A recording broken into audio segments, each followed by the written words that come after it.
times that the president expressed surprise about certainly the severity of the flu. He kept saying that this was news to him. He didn't know how serious the flu was. I mean, he watches a lot of TV. You'd think that that one would have come up. But here's your exchange with him about the flu. Flu has a fatality ratio of about 0.1%. Correct. This has a fatality ratio somewhere between 2 and 3%. Well, Given that, and the fact we don't know based exactly on the what numbers it is. so far, And the flu is higher than that. The flu is much higher than that. there's more people who get the flu, but this is spreading, or it's going to spread maybe within communities. That's It may. expectation. Does that worry you? Because that seems to be what worries the American No, because people. we're ready for it.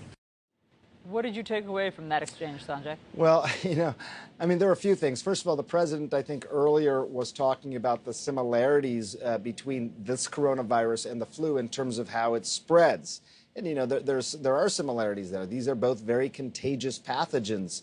I think there's two things that really surprised me. One is that, like you point out, that we've been talking about the fact that flu does kill tens of thousands of people every year, and apparently he didn't know that up until right before this briefing. He was told this apparently by Dr. Fauci right ahead of time. But also in the midst of our exchange, all of a sudden he said, well, no, flu mortality rates are higher than coronavirus. I don't know why he said that, where he got that. It's not true. I mean, here's the concern. If you have two transmissible pathogens, flu and coronavirus, they're both pretty transmissible. Flu mortality rates are about 0.1%. So 0.1% of the people who get an infection with the flu will die of it. With coronavirus, so far, the largest studies show the number's closer to 2%. That's a 20-fold difference. So if you have the same transmissibility, but one is 20 times more lethal, it is clear why public health officials are concerned about this. And I guess I was a little worried in an effort to sort of reassure people. I'm not sure the president understood that particular point, at least in our exchange. That's a big deal, Sanjay, and that struck me as incredibly worrisome. It's dangerous if the president doesn't understand the coronavirus is 20 times more deadly than the flu. 20 times more deadly.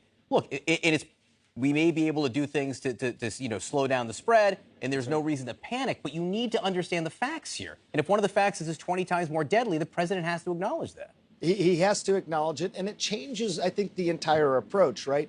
Going back to this testing thing, if you're dealing with something, where you're worried that you have something that transmissible, and the criteria for testing has been too strict, so that people are getting missed in this whole shuffle. They're getting looped in with flu or cold. You don't know if they actually have the coronavirus. All of a sudden, we could have a significant, increase in the number of cases.